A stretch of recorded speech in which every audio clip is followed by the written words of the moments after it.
Hello बच्चों। तो हम लोग आज स्टार्ट करेंगे acid base and salt solution, acid base and salt chapter का इंडेक्स क्वेश्चन आज हम लोग कंप्लीट करेंगे। और उसके बाद हम लोग नेक्स्ट लेक्चर में, नेक्स्ट क्लास में हम लोग अपना खत्म करेंगे एक्सरसाइज। ठीक है, तो पहला इंडेक्स क्वेश्चन है हम लोग का, पहला इंडेक्स क्वेश्चन है, पहला इंडेक्स क्वेश्चन हमसे कहता है कि आपको तीन लिटमस आपको तीन टेस्ट ट्यूब दिए गए हैं। ठीक है, तीन टेस्ट ट्यूब दिए गए हैं और एक में डिस्टिल्ड वाटर प्रेजेंट है, एक में एसिड है और एक में बेस है। क्या कह रहा है? एक में डिस्टिल्ड वाटर है, एक में एसिड है, इसको आप लिख लीजिए, और एक में बेस है।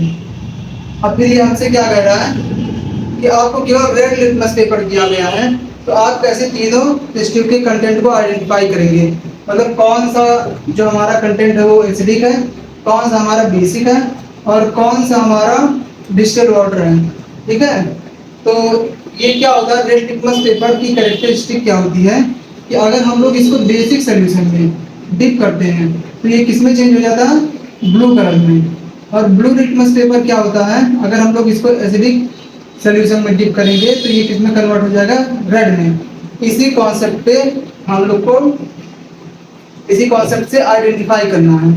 तो हम लोग के पास केवल रेड लिटमस पेपर है, यहाँ पे हम लोग को ब्लू लिटमस पेपर नहीं दिया गया है। तो अब हम लोग क्या करेंगे कि वन बाय वन तीनों सोल्यूशन में हम लोग डिप करके देखेंगे। क्या होगा कि बेसिक सोल्यूशन में जो हमारा रेड लिटमस पेपर होगा वो ब्लू में कन्वर्ट हो जाएगा। बेसिक सोल्यूशन में हमारा रेड लिटमस पेपर ब्लू में कन्वर्ट हो जाएगा। अब ये रेड लिटमस पेपर हमारा चेंज हो गया ब्लू कलर में। ठीक है, चेंज हो गया हमारा red litmus paper blue colour में। ब्लू लिटमस पेपर क्या होता है? एसिडिक सोल्यूशन में रेड में कन्वर्ट होता है। तो अब इस जो ब्लू लिटमस पेपर हम लोग को, क्योंकि एक पता चल गया कि ये जो हमारा सोल्यूशन है ये बेसिक है, अब इसको हम हटा देंगे। हम लोग क्या करेंगे, उस ब्लू लिटमस पेपर को लेंगे और वन बाय वन इन दोनों में डिप करके देखेंगे। जिस सोल्यूशन में ब्लू लिटमस पेपर का कलर रेड में चेंज हो जाएगा, ब्लू लिटमस पेपर का कलर रेड में चेंज हो जाएगा, वो हमारा सोल्यूशन होगा एसिडिक सोल्यूशन होगा। ठीक है, तो ये हमारा आइडेंटिफाई हो जाएगा कि ये सोल्यूशन हमारा एसिडिक है। जो हमारा लास्ट बचेगा वो हमारा डिस्टिल्ड बचेगा, और डिस्टिल्ड वाटर वैसे भी रेड लिटमस पेपर आप उसमें डिप करेंगे या ब्लू लिटमस पेपर आप उसमें डिप करेंगे तो वो कोई भी चेंज इन कलर नहीं शो देगा। तो उससे हमें पता चल जाएगा कि हमारा जो सोल्यूशन है वो डिस्टिल्ड, हमारा जो टेस्ट ट्यूब है उसमें डिस्टिल्ड वाटर प्रेजेंट है। ठीक है, कभी कभी जल्दी बोलते बोलते हो जाता है। क्या था? ये हमारा पहला एनसीईआरटी के क्वेश्चंस आप देखें, क्या दिमाग लगाते हैं इसके में। फिर उसके बाद है हम लोग का कि why should curd and sour substance not be kept in brass and copper vessels. तो हम लोग का क्या है कि कर्ड और सोर्स सब्सटेंस, कर्ड और सोर्स सब्सटेंस, जो कर्ड और सोर्स सब्सटेंसेस होते हैं उसमें क्या प्रेजेंट होता है? उसमें प्रेजेंट होता है एसिड। और जो ब्रास और कॉपर होता है, ब्रास एंड कॉपर, ये होता है हम लोग का मेटल। अब हम लोग पढ़े हैं acid base and salt chapter में कि जब मेटल रिएक्ट करता है एसिड से तो क्या बनाता है? यहाँ पे सॉल्ट बनाता है प्लस वाटर बनाता है। ठीक है, इसी कारण हम लोग कभी भी कर्ड और सोर्स सब्सटेंसेस को ब्रास और कॉपर जैसे यूटेंसिल्स में, ब्रास और कॉपर जैसे बर्तन में हम लोग क्या करते हैं, जैसे उनको रखा नहीं जाता उसमें। यहीं पे आंसर भी ये कह रहा है कि curd and sour substances should not be kept in brass और copper vessels. The acid present in these the acid present, आपको कौन सा रखना है? यहाँ से आपको मेन है आपका would react with the metal. The acid present in these would react with the metal causing corrosion. ठीक है, causing corrosion and forming toxic compound that are harmful for consumption. यानी अगर हम लोग उनको कंज्यूम किए तो क्या हो जाएगा, फूड पॉइजनिंग के चांसेस बढ़ जाते हैं, फूड पॉइजनिंग हो जाता है लोगों को। इसीलिए ब्रास और कॉपर में हम लोग दही और खट्टी चीज़ों को नहीं रखते हैं। तो ये हो गया हम लोग का सेकंड क्वेश्चन, सेकंड इंटेक्स का। फर्स्ट क्वेश्चन हम लोग का कंप्लीट हो गया। आज पता नहीं क्या हो रहा है, कंप्लीट वो कंप्लीट बोल रहा हूँ। क्या which gas is usually liberated when an acid react with metal. क्या कह रहा है कि जब एसिड मेटल से रिएक्ट करता है तो कौन सा गैस लिबरेट होता है। यहाँ पे आप जानते हैं कि एसिड और मेटल जब रिएक्ट करते हैं, साल्ट प्लस हाइड्रोजन गैस निकलता है। ठीक है, इसके लिए हम लोग एक एक्टिविटी भी पढ़े थे। उस एक्टिविटी इसमें से जो पूछा भी है कि how will you test for the presence of this gas, illustrate with an example. कह रहा है कि एक एग्जांपल दीजिए आप। तो हम लोग ले लेते हैं, जिंक ले लें और HCl ले लें। ठीक है, ZnCl2 बनेगा और हाइड्रोजन गैस यहाँ लिबरेट हो जाएगा। ये हम लोग का एक एग्जांपल हो गया। फिर उसके बाद कह रहा है कि how will you test for the presence of this gas. अब कह रहा है कि आप कैसे इस गैस के प्रेजेंस को दिखाएंगे। तो जब हम लोग पढ़ रहे थे एक्टिविटी में, वहाँ पे हम लोग पढ़े थे कि इसमें जिंक, इस टेस्ट ट्यूब में हम लोग छोटे छोटे जिंक के पार्टिकल्स लेते हैं, पार्टिकल्स कह रहा हूँ, जिंक के ग्रेन्यूल्स लेते हैं। ठीक है, उसमें हम लोग क्या करते हैं, एसिड को ऐड करते हैं। ये बंद होता है कॉर्क से और फिर ये कनेक्ट होता है डिलीवरी ट्यूब से। ये डिलीवरी ट्यूब कहाँ पे जा रही होती है, ये डिलीवरी ट्यूब हमारी डिटर्जेंट के सॉल्यूशन में डिप्ट होती है, वहाँ पे डुबोई होती है। ये क्या है, डिटर्जेंट इसमें घोला गया है, या फिर आप सोप सॉल्यूशन कह लो।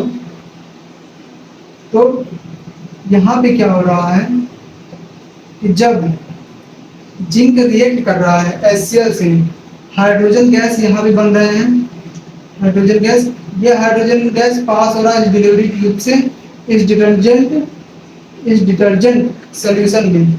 डिटर्जेंट सॉल्यूशन का काम क्या है, यहाँ पे ये बबल फॉर्मेशन करेगा। जब हाइड्रोजन गैस यहाँ पे डिटर्जेंट सॉल्यूशन में आएगा, बबल फॉर्म होगा, ये बबल एटमॉस्फेयर में जाएगा और जब इस बबल को हम लोग बर्निंग कैंडल के पास लेके जाएंगे, यानी इस बबल को जब हम लोग टच करेंगे, एक मोमबत्ती यहाँ पे हम लोग जला के बर्निंग कैंडल को, इसको बर्निंग कैंडल को पास लाएंगे इस बबल के, ये क्या करेगा, पॉप साउंड प्रोड्यूस करेगा,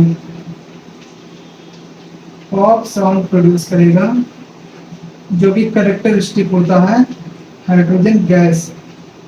ये दिखाता है कि उस बबल में कौन सी गैस प्रेजेंट है, उसके बगल में हमारी हाइड्रोजन गैस प्रेजेंट है। तो ये हमारी एक्टिविटी थी और फिर क्या है, ये हमारा एग्जांपल हो गया और ये हम लोग का फॉर्मूला है कि मेटल और एसिड रिएक्ट करते हैं, साल्ट प्लस हाइड्रोजन गैस बनाते हैं।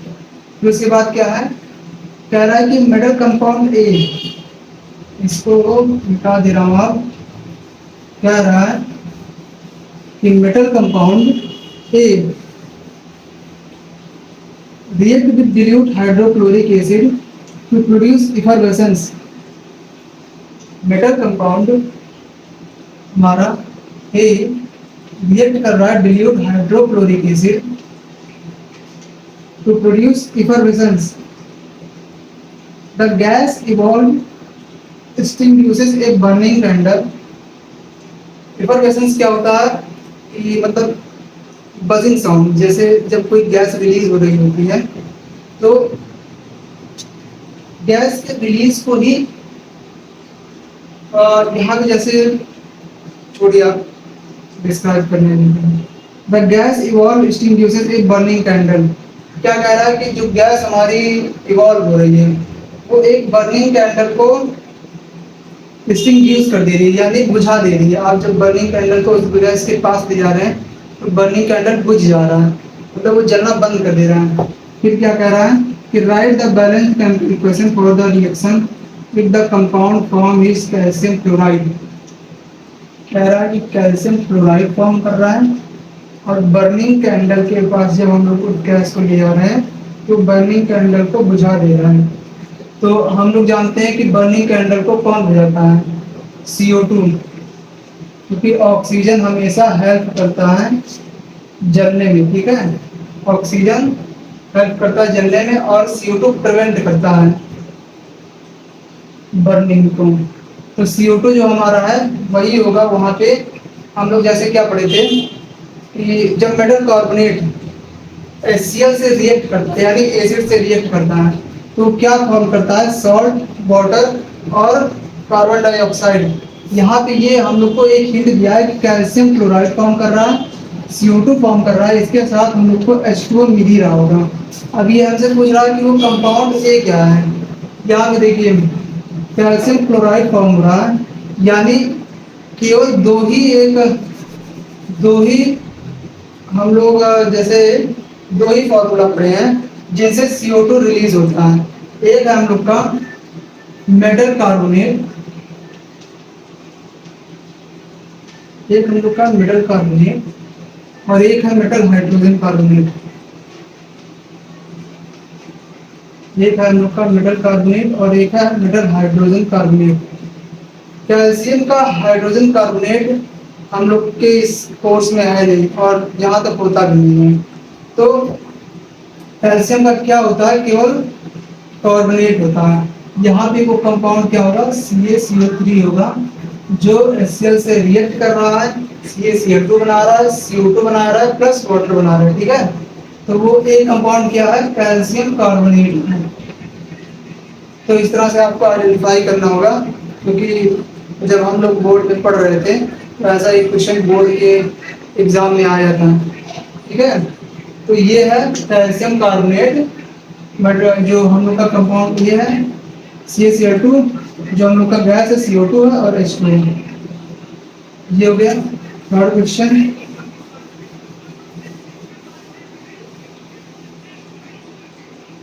फिर इसके बाद हम लोग का ये पूछ रहा है कि why do HCl HNO3 it is so acidic character in aqueous solution while the solution of compound like alcohol and glucose do not show acidic character।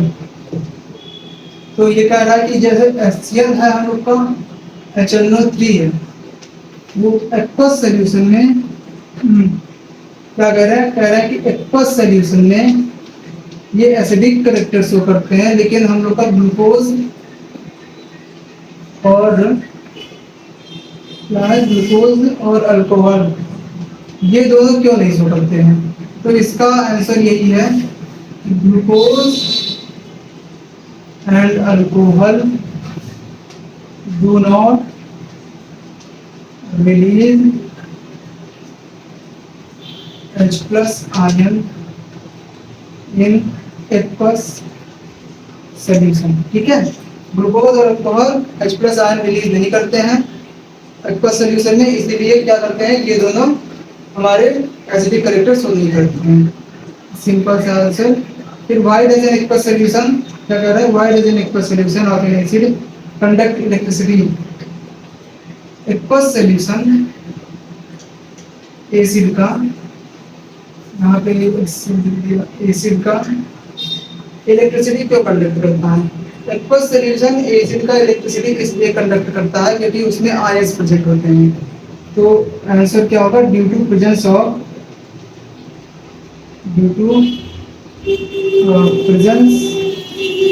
Of ions like H+ and Cl negative, ठीक है। इन दोनों ions के presence के कारण हमारा जो aqueous solution होता है एसिड का वो इलेक्ट्रिसिटी कंडक्ट करता है। फिर हम लोग का नेक्स्ट क्वेश्चन है, हम लोग का नेक्स्ट क्वेश्चन क्या कह रहा है कि why does dry HCl gas not change the colour of dry liquid paper. हम लोग का कह रहा है कि ड्राई HCl, थर्ड क्वेश्चन है, dry HCl gas not change the colour of dry litmus paper. Dry litmus paper का colour क्यों नहीं चेंज करता? और ड्राई एचसीएल गैस जो होता है वो तभी एसिडिक करेक्टर शो करेगा। एचसीएल गैस जो होते हैं वो तभी एसिडिक करेक्टर शो करेंगे जब वो H प्लस और Cl नेगेटिव आयंस में ब्रेक होंगे। और वो कब ब्रेक होंगे? जब वो एक्वस सॉल्यूशन में होंगे, यानी वाटर में वो डिसॉल्व होंगे। तो क्योंकि वहां पे ड्राई लिटमस पेपर पे वाटर प्रेजेंट नहीं है, इसीलिए हमारे जो एचसीएल गैस होते हैं वो रेड लिटमस पेपर को ब्लू लिटमस पेपर को रेड में कन्वर्ट नहीं करते, यानी लिटमस पेपर का चेंज कलर नहीं करते। लिटमस पेपर का चेंज लिटमस पेपर का कलर चेंज नहीं करते हैं, ठीक है। इट इसको लिख लीजिए, it need to be it need to be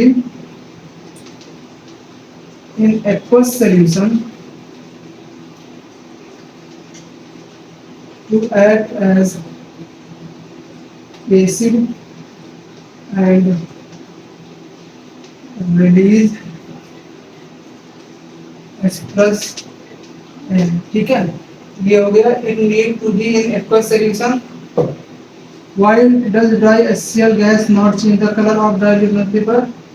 So it need to be in aqueous solution to act as acid and release H plus ion. क्योंकि वहाँ पे वाटर प्रेशर नहीं है ड्राई लिटमस पेपर पे, इसीलिए वो उसका कलर में चेंजिंग नहीं हो रही है।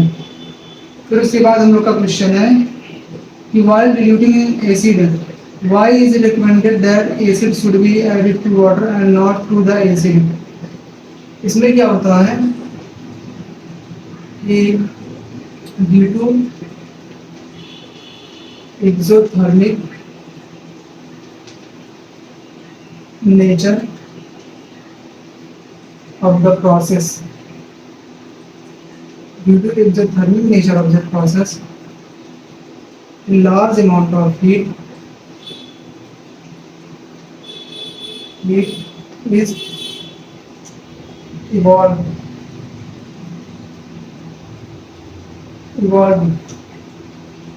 due to exothermic nature of the process, a large amount of heat is evolved which can क्या कर सकता है which can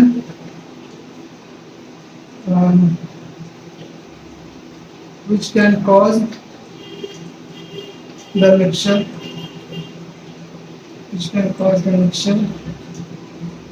to boil and इसमें क्या boil violently and splash boil violently and splash मतलब क्या होता है? स्प्लैश मतलब बाहर फेंक देना। जो एसिड है बीकर में, वो एसिड अचानक से बाहर की तरफ आ जाएंगे, जैसे चेहरे में, ठीक है, बाहर की तरफ फेंक देगा। इतना ज्यादा हीट वहां पे इवॉल्व होता है। तो क्या कह रहा है कि due to exothermic nature of the process a large heat is evolve which can cause the mixtures to boil violently and splash, और फिर पोटेंशियली मतलब उसमें इतना पोटेंशियल होता है causing burn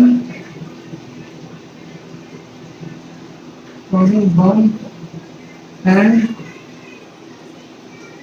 damaging the equipment और वो आपको भी बर्न कर सकता है। तो हम लोग क्या करते हैं, हमेशा एसिड को वाटर में मिलाया जाता है, वाटर को एसिड में नहीं, ठीक है। एसिड को वाटर में मिलाने के पीछे रीजन ये है कि जब आप एसिड को वाटर में मिलाएंगे तो वहाँ पे जो हीट इवॉल्व होगा वो वाटर एब्जॉर्ब कर लेता है, लेकिन ये केस एसिड के केस में नहीं होता है। जब आप वाटर को एसिड में मिलाएंगे तो जो हीट इवॉल्व होगा वो एसिड में एब्जॉर्ब नहीं होता। उस हीट के कारण वो हीट इतना ज़्यादा होता है कि उसके कारण आपका बीकर फट सकता है और एसिड जैसे आपके पार्ट्स पे, आपके जैसे बॉडी पार्ट्स पे गिर जाएगा तो वो आपको बर्न कर देगा। इसलिए हम हमेशा ये ध्यान रखा जाता है कि एसिड को वाटर में मिलाया जाए, ठीक है, वो भी थोड़ा धीरे धीरे और सेक करते हुए, मिलाते हुए इसको। फिर हम लोग का है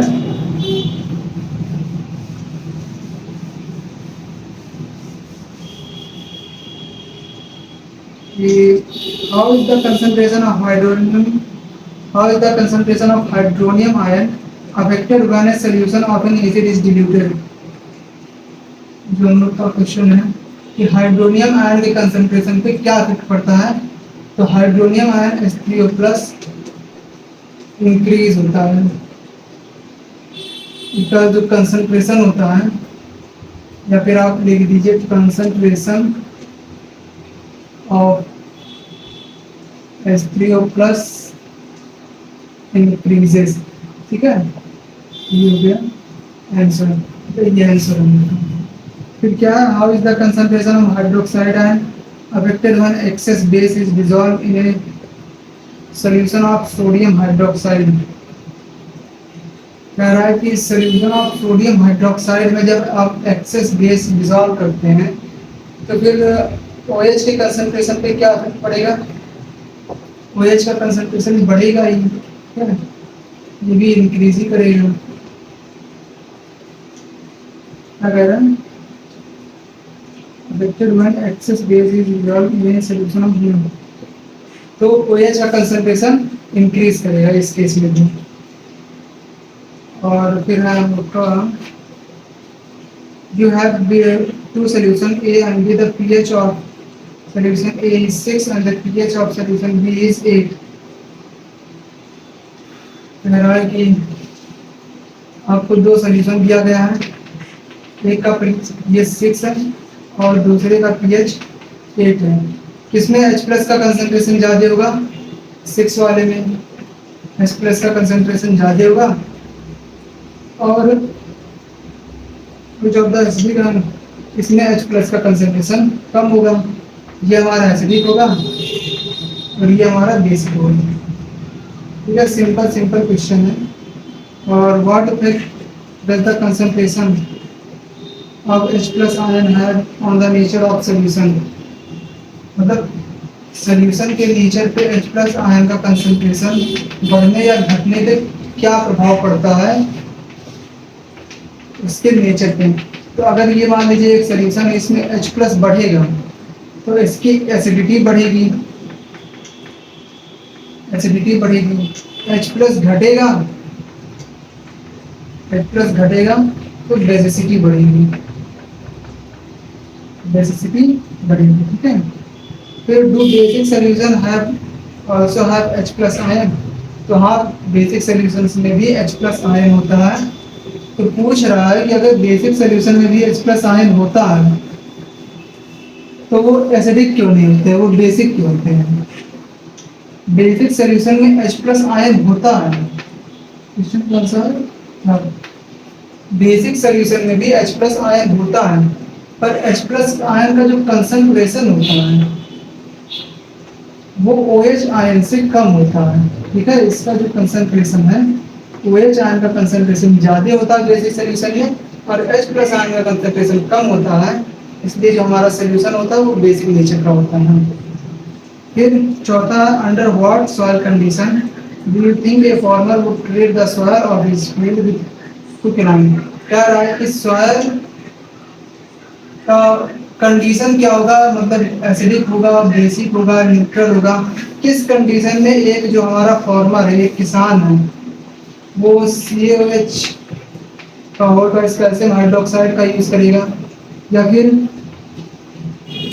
CO का यूज करेगा या CaCO3 का यूज करेगा। तो ये सारे हमारे बेसिस हैं, हम लोग जान रहे हैं ये सारे हमारे बेसिस हैं। तो किस कंडीशन में, एसिडिक कंडीशन में हमारा जो किसान है वो इन सब का यूज करेगा, ठीक है। ये हो गया हम लोग का। और last what is the common name of CaCO, CaCl2, इसका कॉमन नेम क्या है, एक मिनट, इसका कॉमन नेम ब्लीचिंग पाउडर है सर, मैं आपको बता रहा हूँ। इसका कॉमन नेम है ब्लीचिंग पाउडर।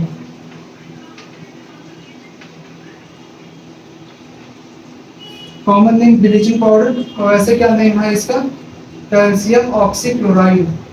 लिख लीजिए, कैल्शियम ऑक्सीक्लोराइड, ठीक है। ये हो गया हम लोग का कैल्शियम ऑक्सीक्लोराइड। आवाज नहीं आ रही होगी तो बता दीजिएगा आप लोग, ठीक है। क्या है ये, खत्म हो गया। और हम लोग का लास्ट 4 इंडेक्स क्वेश्चन बचे हैं। फिर क्या हम लोग का, name the substance which on treatment with chlorine याइड ब्लीचिंग पाउडर। तो जब हम लोग का CaOH का होल ट्राइज यानी स्लैग लाइन को ट्रीट किया जाता है Cl2 के साथ, तो वो क्या बनाता है, ब्लीचिंग पाउडर CaCl2, ठीक है। ब्लीचिंग पाउडर अभी जो नाम पढ़े हम लोग। Name the sodium compound which is used for softening hard water. वो कौन सा सोडियम कंपाउंड है, वॉशिंग सोडा या फिर और इसका क्या नाम है, सोडियम कार्बोनेट, सोडियम कार्बोनेट। और इसका फॉर्मूला क्या होता है, इसका फॉर्मूला है Na2CO3 H2O। इसको आप लोग आगे भी लिख दें, sodium carbonate decahydrate, sodium carbonate decahydrate या फिर सोडियम कार्बोनेट, ठीक है। अगर सोडियम कार्बोनेट क्यों नहीं है, तो मॉसिक सोडा का फुल फॉर्म ये है, तो आप लोग इसको यही लिखिएगा, सोडियम कार्बोनेट डेकाहाइड्रेट, ठीक है। फिर क्या है, what will happen if solution of sodium hydrogen carbonate is heated. NaSCO3 को जब हीट किया जाएगा हमारा क्या बनता है, सोडियम कार्बोनेट, और हमारा बनता है CO2 प्लस हमारा बनता है H2O। क्या बनता है हम लोग का, सोडियम कार्बोनेट बनता है, कार्बन डाइऑक्साइड और H2O बनता है। ये का सर चौथा क्वेश्चन है, ये चौथा क्वेश्चन है, ठीक है। फिर the equation of the reaction, हम लोग इक्वेशन भी लिख दिए हैं। फिर क्या, right an equation two show the reaction between plaster of Paris and water. Plaster of Paris का फॉर्मूला क्या है, CaSO4 1/2 H2O यूनिहाइड्रेट प्लस 1/2 H2O, और ये क्या फॉर्म करता है, CaSO4 2 H2O, कैल्शियम सल्फेट,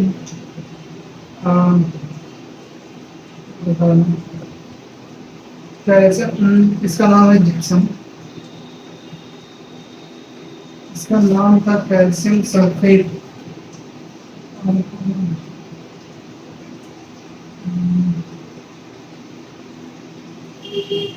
चलिए ठीक है, अभी इसका नाम ध्यान दिया रहा है, ठीक है।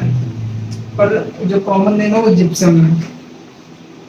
और ये क्या है, कैल्शियम सल्फेट यूनिहाइड्रेट, कैल्शियम सल्फेट यूनिहाइड्रेट, ये हम लोग का H2O, और ये हम लोग का बनता है जिप्सम, ठीक है। ये हम लोग का खत्म हो गया इंडेक्स क्वेश्चन।